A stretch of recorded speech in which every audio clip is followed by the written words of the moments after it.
The French are protesting again. What happened now? Well, let's see a few clips.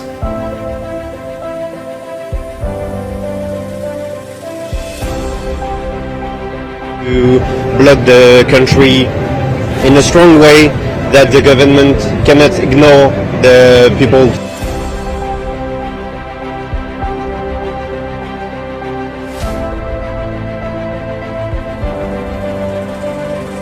So, from destroying public property to piling up garbage in Paris, some of the places has seen more than 1 million protesters. Many public sectors have chosen to strike over the issue, including rubbish disposal, teachers, and public transport officials. Well, to cut it short, people are not happy because French President Emmanuel Macron has introduced a new bill which proposes to increase the retirement age from 62 to 64 years, with workers now having to put 43 years of service to be eligible to draw the full pension. This comes almost a decade after the then president Nicolas Sarkozy raised the retirement age from 60 to 62, a move that cost Sarkozy his 2012 elections. What makes the matter worse is, in order to avoid vote in parliament, Macron used his presidential decree under Article 49 Section 3 to pass the bill. Surprisingly, since coming to power, Macron has used it 11 times. Many in France is considering it as a democratic coup. Although the bill was passed through Article 49, became law, but lacks the legitimacy in the eyes of the voters. The opposition lawmakers says Mr. Macron is attacking a cherished right to retirement and unfairly burdening blue-collar workers because of his refusal to increase taxes on the wealthy. 64 is not possible, says Felipe Martinez, the head of the CGT labor union.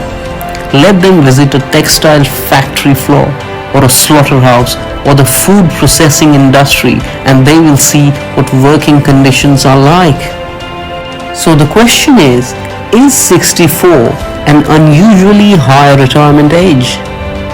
Well, the answer is no. In fact, at 62, France's retirement age is lower than most other countries in Western Europe. In Spain, the retirement age is 65. In UK, it's 66. And in Italy and Germany, the official age is either at or moving towards 67. Macron initially wanted to raise France's minimum retirement age to 65 but backed. Why is the age being changed?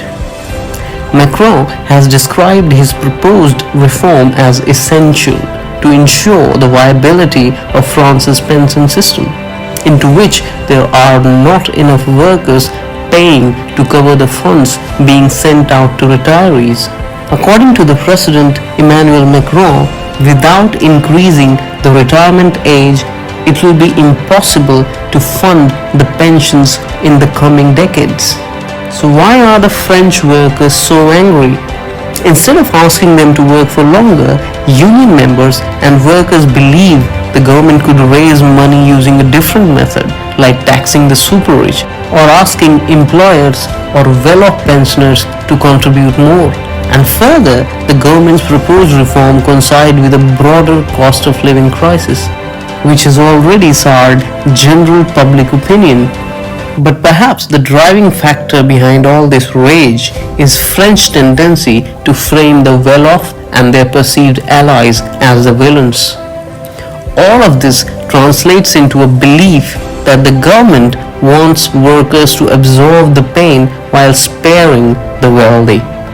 Now comes the question, who is right? As with most things, it depends on who you ask. Some not only believe in Macron's reform, but find them to be overdue. This reform is necessary because we need to get more people into the workforce to foster economic growth.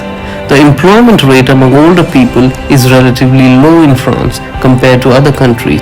Increasing the minimum pension would only push up that unemployment rate among the older people. Others, on the other hand, believe the government is picking away at a rather healthy pension system to selfishly balance its own budget, and in doing so is bit by bit dismantling our social model. They further accuse that the tax bracket in France are completely unfair. There is money to be found at the top. What Macron calls modernization, we call dismantling the welfare state. So, what happens next? Unless the protesters somehow convince the government to drop its plans entirely, which is unlikely, the measure will go to the National Assembly. It will thereafter go to a vote.